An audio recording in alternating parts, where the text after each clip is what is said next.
Добро вечер во серијалот емисии Зелена енергија, кои ги посветуваме на алтернативните начини за производство на електрична енергија. Фосилните горива очигледно за 10 на 20 години ќе ги снимаме. А и треба да ги снимаме. Ги секопме сите шуми, останавме без шуми во Македонија и за јагнено да не зборуваме. Мораме да бараме начини за искористување на алтернативните,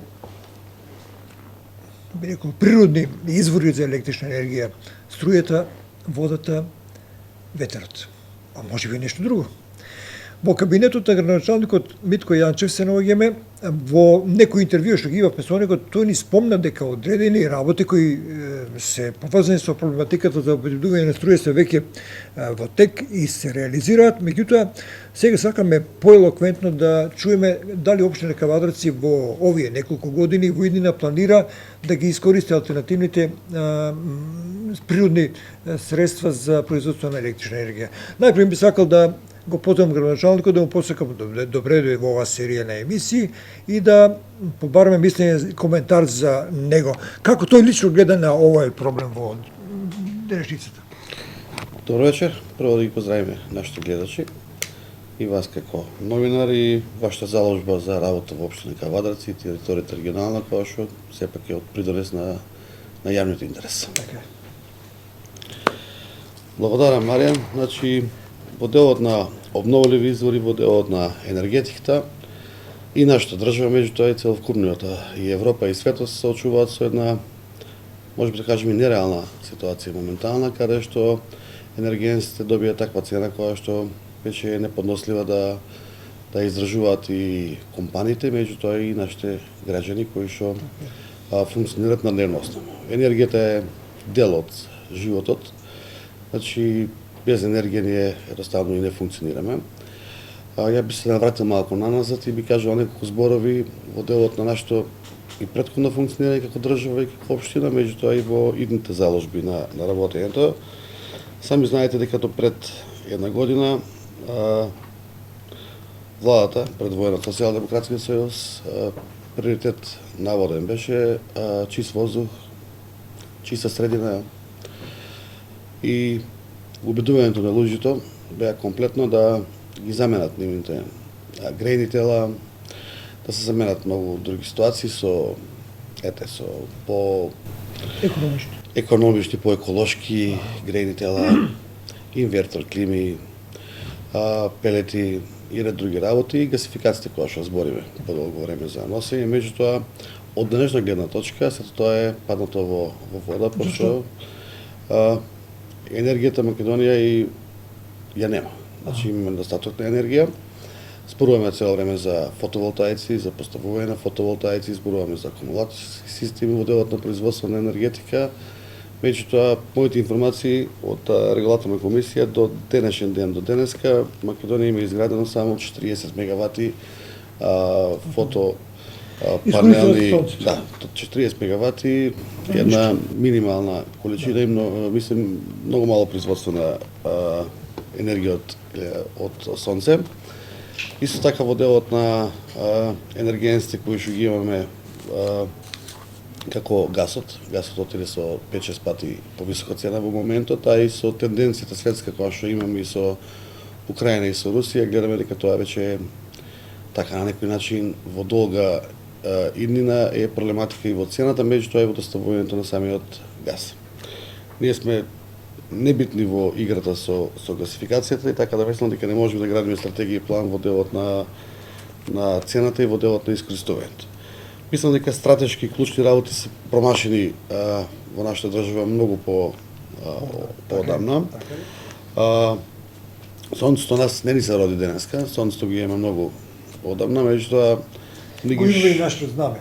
Го имаме нашето знаме, го имаме на многу други символи, така да доста било што го гледаме секојдневно на тие национални наши одбележија, па да ни текне дека имаме ние сонце повеќе од 1730 часови таму, денови, не знам колку, за да размислуваме да градиме фотопанели или да правиме обновливи изгреди на енергија. Моето размислување во тој дел е дека Македонија, поготово е општина кавааци, доста располага со неискористени извори на обновлива енергија. Сонцето веќе го споменавме, меѓутоа и хидролошкиот систем кој што го имаме во делот на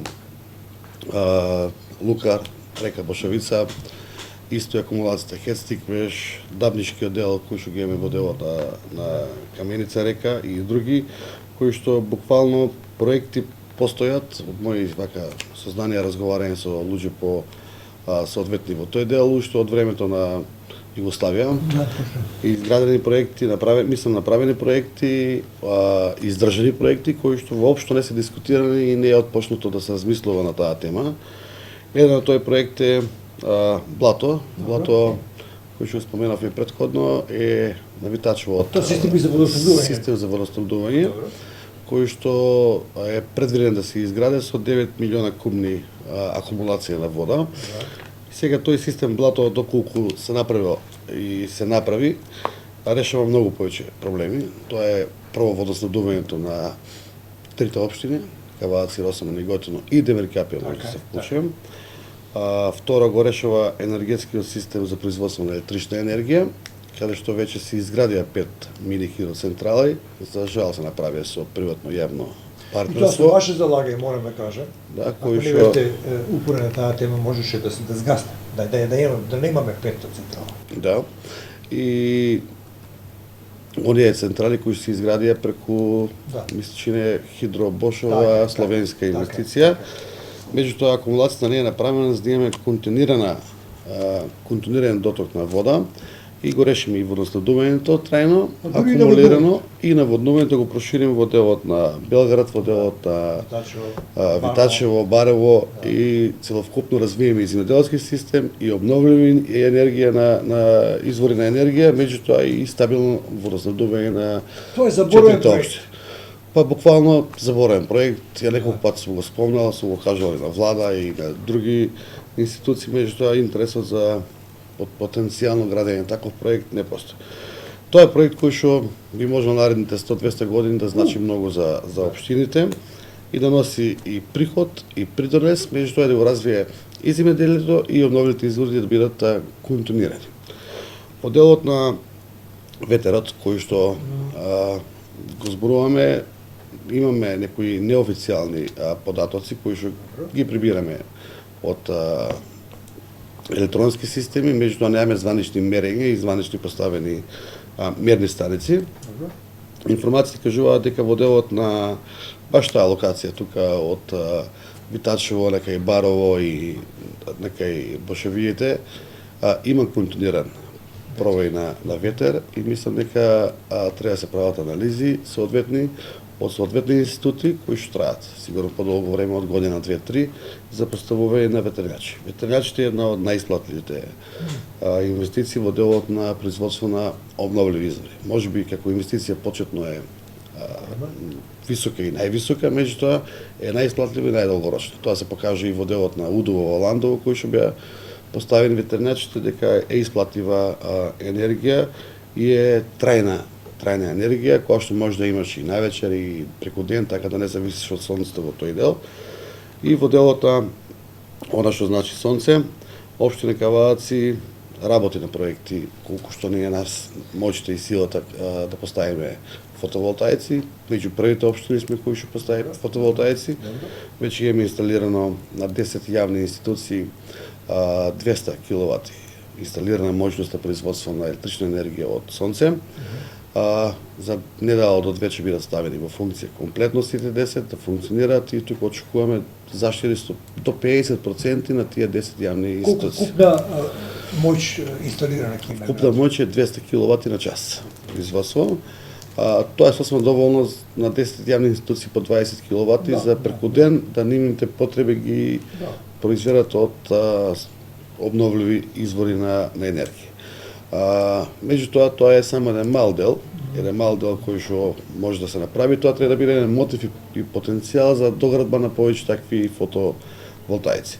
Сами знаете дека 4 централи кои што ги споменавте ги задржавме при јавното предпријатие Комуналец и ја изградивме. Репарирате нешто обновите таму? Да, комплетно тие се во топ кондиција. Добро. И сега ја изградивме 5 мини хидроцентрала со моќност со 150 киловати на час. Таа е вариабилна од 120 до 150 врз основа на потрошувачите на вода во градот. Добро. И функционираат одлично. Приходот на јавното предпријатие по основ само на производство на електрична енергија, бруто приход е негде околу 45 милиона денари. 45 милиона денари е сосема коректна сума, а да не збориме и за еколошка точка, и за обновливи извори, и за сите други И водата ситуации. не доживува никакви трансформации. Апсолутно не доживува никакви трансформации. Меѓутоа имаме многу проекти кои што треба да ги работиме и да стигнеме до некаден кај што треба да се стигне. Која е вашата визија за продолжување во овој правец? Во моментот општина Кавадац се работи на урбанизација која што е во завршна фаза на 5 парцели по 10 мегавати, околу 50 мегавати фото централи. Добро. Тоа е на местноста под Горниково Спајџа, кога се качувате реквитачево од лева страна, тука се парцелите за производство на електрична енергија и тие 5 парцели општина Кавадац ќе ги даде на јавна аукција врз основа на јавен повик за заинтересирани странки кои што би ги земали, би ги изградиле тие фотопанели за 50 мегавати. Вака само класично 50 мегавати тие еден многу голем капацитет. Ако спомнав дека до сега има изградено само 30 мегавати електрична енергија во цела држава, нашите 5 парцели би биле 50 мегавати или кажано вкупно би го задоволиле производството преку ден на Евроникел како фабрика која што е една од најголеми потрошувачи на електрична енергија во републиката и би го растретиле доста и системот во делот на електричната енергија. Електричната енергија е непредвидлива во моментот, 230-250 евра по мегават, се очекува зима, се очекува есен. Ја мислам дека таа цена ќе оде само нагоре и одењето на цената нагоре става голем проблем и создава големи проблеми. Видовме нови цени сега на граѓанството. Видовме пакети од 4 класи, прв, втора, трет, четврт, 4 тарифи и видовме дека и првата тарифа воопшто не е популарна, него е некои 7-9 до 10 евра по киловат час за домаќинство. Кажуваат некои 7% изголемување 15, али ете времето ќе каже, моите математики не се такви, ја мислам дека зголемувањата на семејства, реално ќе бидат многу поголеми. На семејства, кога зборам семејство, мислам на 5-члено семејство, дека зголемувањата ќе бидат и до 30-40% на електричната енергија, што е сосема многу високо и градењето на фотоволтаици, која што државата го возможи до 6 киловати ми се чини на Да, имам неколку прашања за тоа на семејство. Да, така звучи многу добро, атрактивно, 4-5 евра кошта по семејство и примамливо, меѓутоа со оглед на куповната моќ на електричната енергија и под регулаторна комисија, рачуните дека вашата енергија ќе купуваат со 15 до 20% пониско од она што ја купувате од пазар. И мислам дека исплатливоста на фотоволтаиците за домашна употреба ќе биде некоја си инвестиција која што семејство може да ја врати наредните не помалку од 8 години. Што воопшто не е така атрактивно и така лесно како што се кажува тоа дека брзо се враќа инвестицијата и памтете си го зборот. Бев во вашата служба, бев во министерството, ми рекол дека постапката наместо да се скрати е зголемена на десетина месеци. Можеме ли да резимираме колку трае таа постапка, ако јас лично како Марија Димитров сакам на моето семејство да му обезбедам таква енергија, да става 6 фотоволтаици горе, да ја спроведам целата таа мрежа и да користам енергија. Јас од делот на општинските законски регулативи можам да кажам до сегашното искуство во делот за поставување на фотопанели на правни субјекти на кровна конструкција. Да, може, ако имате информација за тоа. До сега од поднесување во општина ние за 5 до 6 дена го издававме решението. Каде е запиња? Сега новиот закон и новите пракси се уште ги немаме званично добиено во законот за градење, меѓутоа според мене тоа не спаѓа во законот за градење, тоа дополнителна опрема или дополнително поставување на уреди на самиот градежен објект и се издава со решение бесплатно, значи со само такса во општината која се уплаќа, не се вади класична градежна дозвола, не се преспитуваат комунали, него се издава со решение со Имотен лист, веројатно, Па, треба да има статика, имотен лист, она што знам јас, значи статика од објектот, дали кровот Може ги да издржува издржи, тие терет, треба да има енергетски проект кој ќе биде направен, какви панели се ставаат, која е можноста производството, самата електрошема и инсталација. Просторот каде ќе биде тоа сместено? Апсолутно, и треба да има одобрение од ЕВА на кое што треба да оде многу брзо, ден, два, три, не повише, и да се поднесе во општина решение да се издаде и нормално после со изведувачот кој што од кај ги набавува панелите. Тоа Цирка колку време ќе треба да... Па за мене не би требало да биде тоа повеќе од 2-3 недели. Ако веќе имате Сакам на лагер да, панели да. кои што може да ти ги намеси некој изведувач. Изведувачот ќе ги чека овие документи за кои праша. Апсолутно. Дека не ги добие тие документи, тој не го ведува во работа. Па за тоа што станува збор за енергетски систем, сепак станува збор за производство на електрична енергија, Така е. тука имаме и ризици, не е само Има, да се има, постават, има, има заштита при работа, заштита од пожари, заштита од електрична енергија, така да не верувам и не треба некој да го поставува тоа на, ајде, да кажеме на црно или самоволно, пошто не е едноставен систем. Што мислиш, ќе профункционира ли ова работа кај нас? Че профункционира, меѓутоа мислам дека требаше државата да биде таа која што требаше да испадне пред граѓаните. И тие 600 милиона евра која што ги очекува државата да ги инвестираат граѓаните за производство на електрична енергија од обновливи извори сонце, моје мислење е дека требаше државата да си направи тие инвестиции со повеќе централи, фотоцентрали, и државата да инвестира во обновливи извори, да се инвестира 600 милиона евра, Да биде а не да биде поевтина терет на граѓаните. А граѓаните индивидуално без силување кои сака да Тоа е интересен се предлог. инвестира. Мислам дека државата тука, можеби однемајќи средства и немајќи излез, предначи да граѓаните бидат тие кои ќе ја финансира државата. А тие даваат субвенции од 1000 евра. Па гледај, ако и мене ме финансирате, и ја би дал субвенции, така да субвенциите кои што ги даваат не се подценуваат апсолутно, меѓутоа мислам дека не е правиот начин кој што никаква државен систем немаме производство на електрична енергија, а бараме од граѓаните да постават на кров. Според мене поставувањето на крови треба да биде вишок енергија на државата која што можеби да ја извезиме или да биде експорт. А ова е многу важно прашање за крупната економија или индустрија во Апсолутно. Македонија. Ние сега зборуваме за граѓанството, меѓутоа еве сега во моментот сме во ситуација баш од овие причини од обновени извори на енергија, од енергенците, еве тоа не е тајна, Евроникел е ставен во мирување со 5 мегавати производство, го користат овој период за ремонти на принудни ремонти на самите капацитети и ми се чини дека работниците се опуштени или ставени во мирување на 70% плата. Тоа е само заради електричната енергија. Не е заради ништо друго. Значи цената на никелот и цената на електричната енергија е Во диспаритет. диспаритет и нереална и не може да произведуваат. Значи доколку државата имаше доволно производство на електрична енергија и даде субвенции на правни субјекти, без разлика за тоа што правните субјекти мораме да ги негуваме поради тоа што ако останеме само со домаќинствата, а луѓето не идат на работа и не функционираат правните објекти, ние сме веќе во колапс. Еве само ќе спомнам два примери. Маđарска е држава во Европска унија. Во моментот, ова ми е информација, вчера имав гостин од Маđарска, за граѓаните, за жителите на Унгарија, за целокупното жителство и за правните субјекти, горивото, дали евродизел или дизел или бензин, го добиваат по 1 евро и 15 центи. Околу 70 денари. 70 денари. Зборуваме за стандард, кај што минимална плата е 600 евра и прашна плата 1000 евра. Евро и 15 центи. Добро. А за странските гости или туристи кои што транзитираат низ државата или функционираат на друг начин е 2 евра и 10 центи.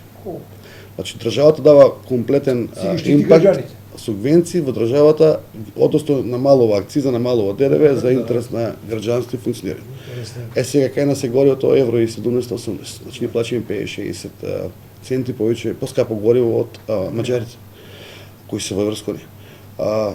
Србите комплетно за граѓаните и за фирмите акцизата на гориво и ДДВ-то го одбиваат уште у старт. И плаќаат многу поевтино гориво. Хрватите го прават сличен систем на работа. А ние оставивме да тоа биде на слободен пазар, биде спонтано и на дневна база ние регулира цената, денар горе, денар доле, не значи ништо. Мислам, само се ствара психолошки притисок. Баш така. Да се трче по бензински непотребно, да се оди и сите работи. И дојдовме да платиме гориво евро и 80, евро и 70 или 90. 120 денара за литар гориво. 120 Това е за литар страшно. гориво, македонскиот народ не може да функционира. Прво, второ, ниту земјоделието, ниту друго. По делот на обновните извори не спомнавме еден проект кој што јас го отпочнав да го работим како проект и ќе го аплицираме до Министерство за земјоделие и економија. Многу интересен систем имаме во делот на земјоделието. Затоа што ние сме земјоделски град со доста насади на грози, односно лозови насади. Франција веќе имплементира над лозовите насади поставување на фотопанели. На 2 метра. Па некаде на 2 метри и 60 сантима или 2,80 со конструкција се поставуваат тие фотопанели. И тука земјоделецот добива од две страни. Прво, директната сончева енергија која што зраците го уништуваат грозјето или го на некој начин оштетуваат, не продираат така лесно. Во делот на заштита од делумен град функционира, а да не зборам од бенефитот кој што може да го добие секој земјоделец поставување на такво фоти. Ето тука државата нека се вклучи во субвенции на поставување на фотопанели на земјоделски површини, дали е лозија, дали е нешто друго, небитно. Би било и инвеститори во оваа прво? Апсолутно да. Апсолутно да. Би поддржале и би бил инвеститор и нормално секоја инвестиција во обновливи извори е инвестиција која што треба да се направи добра физибилити студија, да се направи план за приклучок на таа енергија и да се направи нормално економски план за неизната оправданост. Оправданост малте не можеме да кажеме дека нема на обновливи извори, затоа што секој обновлив извор е благодет од повеќе страни. Од повеќе страни, од еколошка гледна точка и економска гледна точка, меѓутоа и од стабилноста на самата држава.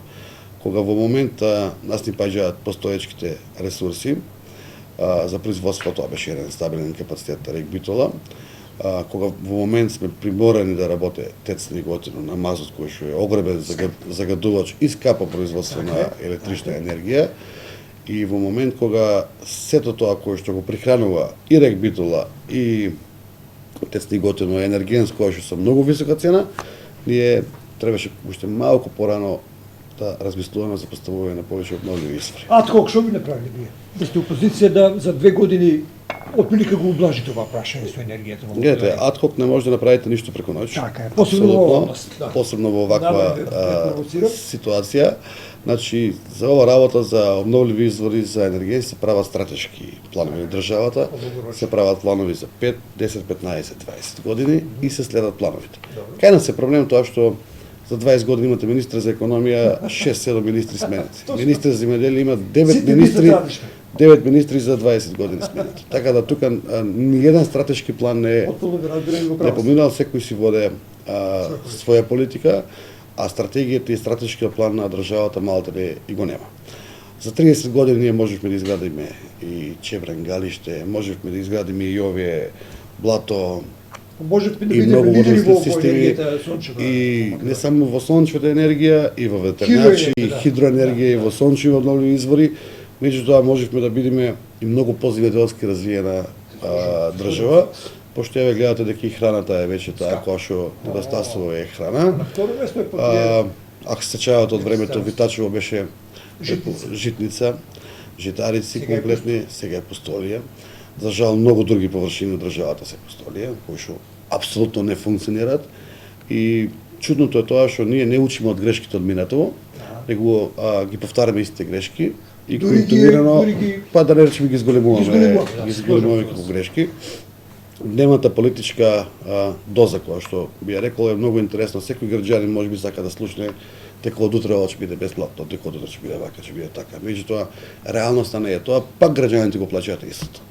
Државата се храни од општеството, од фирмите, од граѓаните, враќа на граѓаните и на фирмите, и тоа е еден круг кој што резабилен процес. Резабилен процес, ама тој резабилен процес не треба да го прекинеш. Едно прекинување после станува хроника или станува долгорочен проблем наредните 5 години. Има ли шанса некој каменарски капацитет да падне долу заради енергијата? Или да прекине или да абсолвира? Па гледа, тоа веќе се осеќа. Ја не знам дали имате приметено, последната недела 10 дена градот не е повеќе од полупразен. Точно така. Во делот на автомобили, во делот на луѓе, во делот на кафетерии, во делот на ресторани, во делот на движењето на самите луѓе. Да, биле летни одмори, било ова, али сепак уште тоа е вака поприметливо кој што може да се види. Сето тоа паѓање на функционирање доаѓа и до загрозување на ланецот, односно таа верзибилна ситуација, значи нема потрошувачка, паѓаат и самиот обрат на средства, се загрозуваат и сите други субјекти, а тоа пак иде до првото, до производителите, они кои што произведуваат, му паѓа продажбата, не се троши, а од друга страна има залики, од друга страна се покачува, енергенси, енергетика, плати се покачуваат делумно колку што може секоја фирма да ги покачи, а производство паѓа, пласман паѓа, цените се дигаат нормално повисоко, пошто двете работи се многу битни. Квалитет, квантитет и цена. А за постигнење цена треба да имаш и квантитет. Доколку немаш количини, цената нормално дека на секој производен капацитет и на секој прехранбен или непрехранбен продукт ќе биде повисока. Повисока цена е жално за граѓаните и обртот е нормално помал. Приключуваме со ова интервју, ако нешто сакате да кажете на крајот, поведете. Ја би сакал да кажам дека, да бидеме конкретни сега на општина Кавадарци.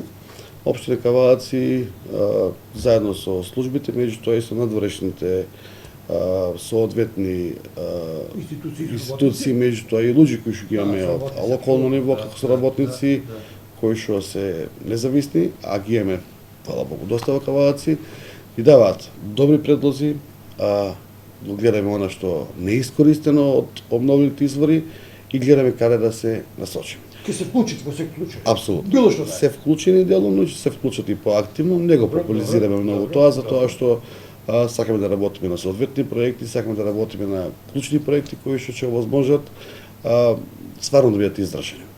Значи, ако се може од 2004 да се направат 4 мини хидроцентрали, 2022 се направи петава, ја мислам дека може многу повеќе општини Кавадарци да направи. Меѓутоа, да не забораваме дека општините со децентрализацијата се врзани како општини. Нас се уште многу малку средства ни се преливаат во делот на општините, а тоа е 4,5%, односно 4% од вкупното делење кое што линијарски се деле. И сега кога ќе видиме ситуација да образовниот систем, предучилишната заштита и средното образование, дечињата почнат од таму 1 септември со образование. Тоа треба се реши. И вчера дискутиравме за ребаланс, нас ни требаат најмалку 100% повеќе средства во делот само на грејење и електрична енергија за опстанок на училиштата. А тоа значи плюс 20 милиона денари за цела територија на општина Кавадарци. Ама не е само тоа. Ги имате јавното предпријатие Комуналец кој што во моментот плаќа 115 денари литро нафта, а го плаќа тоа 45 денари, а нафтата на јавното предпријатие му е еден од најголемите трошкови во делот на функционирањето. Со 70 товарни возила кои што секојдневно вршат потреби на граѓаните во делот на комунален износ, во делот на изградба, чистење, хигиена, зеленило, апсолутно се. Така да се уште држиме на некое ниво задоволително, меѓутоа со долгорочното функционирање мислам дека нереални се и цените кои што ние ги пласираме и парите кои што ги прибираме, мислам дека правиме вакуум период, а вакуум период не треба да биде многу долг, пошто очекувањето и кажувањето се дека сите предвидувања дека ова работа ќе трае. Одиме во есен, а после се доаѓа зима. И јас од пред некој ден викам че имаме лоша есен, а тешка зима. Тоа значи дека енергенсите ќе ни бидат многу високи и за прв пат можеби ќе се соочиме со таква ситуација кај што јас 40 години не памтам да штедиме толку многу, а мислам дека ова зима ќе бидеме приморани да штедиме, пошто и за подобро ситуираните семејства ова е многу значителна ситуација. Препорачувате ли да ставиме фотоволтаици? Тие се сега да ни правиме муабит. Зависи од потрошувачите на семејство. Доколку влегувате во трет и четврт пакет, ја мислам дека не треба да размислувате. Меѓутоа, ако семејство од двајца супружници живеат... Па и не може да финансираат. Да, живеат сами во стан од 60 квадрати и трошат, не знам, мала потрошувачка на енергија, мислам дека не исплатливо. али семејства од поголем обем, со поголеми квадратури и со поголем потрошувач на електрична енергија, односно трет, четврт пакет и не треба да размислуваат, мислам дека тие се приоритет кои што треба да стават фотоволтаици. Не за да чарат, не за да направат профит, него за да си ги ублажат месечните расходи во делот на семејството и нормално тоа покачување биде нормално за нив. Имаме ли се уште можност на хидропотенцијалните системи да ставиме централи? Па имаме можност. Орие, па ќе ги споменам, 5 хидроцентрали што се изградени од словенците, преку водостопанство и словенците, нели како приватно јавно партнерство. Да, имате кој рок таму. Имаат некој рок, меѓутоа не се добро искористени за тоа што пак ќе споменам, ова акумулација од блато не е направена. Доколку беше направена таа акумулација од блато, тогаш ќе имаме континуиран доток на вода во реката Лудамара преку 12 месеци. Блато ќе биде тоа што кое ќе балансира таа ситуација и производство на електрична енергија ќе биде преку 11 месеци, а не сега произведуваат 5 или 6 месеци електрична енергија. Значи многу вода бега неискористена, а кога не треба водата ја немаме, така да тоа се тие работи кои што тоа би требало да биде паралелна работа. Градење на централите заедно со блатото за водоснабдување. Меѓутоа ете во тој момент може економските интереси го виделе побрзо во централите него во водоснабдувањето и тука не тие грешки. Исто во делот на хидрото треба да се размислува, па кажав, и во делот на Дабниште и реката која што треба се фати. Макар и системот ставиот за наводнување интереси. Макар и системот за наводнување кој што треба пак да биде акумулација да се искористи. И мислам дека најголемите грешки се направија во давањето на приватни концесии на мини хидроцентрали на проточни води. Тоа е вака едно. Вие го заштитивте тој јавен сектор, да Па се потрудивме да го заштитиме, да дадовме повеќе негативни мислења, меѓутоа претходно има дадено позитивни мислења на многу други ситуации. И тоа е комплетно уништување на самата екологија, на реките, на флората, така да зафатот од 500 метра од цевка и испуштање на водата не е решение кое што треба да произведе електрична енергија. Благодарам. Благодарам вас. Почитувани гледачи, ете имате можност да го чуете мислењето на градоначалникот Митко Јанчев за обновливите извори на енергија кои во иднина наредните 50 години ќе бидат главно наше занимање. Се надевам дека ќе ги реализира неговите размислување. Меѓутоа чувте дека ова прашање не се решава адхок, не е за 5, 6 или 7 години, туку е подолгорочно. 10, 20, 30 години. За 30 години Македонија можеше да има големи потенцијали, меѓутоа не го искористи ова време. Да се обидиме наредните 30 години да ги искористиме нашите можности, да финансираме и инвестираме во извори на енергија. Енергијата ќе биде нешто најскапо во иднината. Без енергија нема ни економија. Пријатна вечер со нашата програма.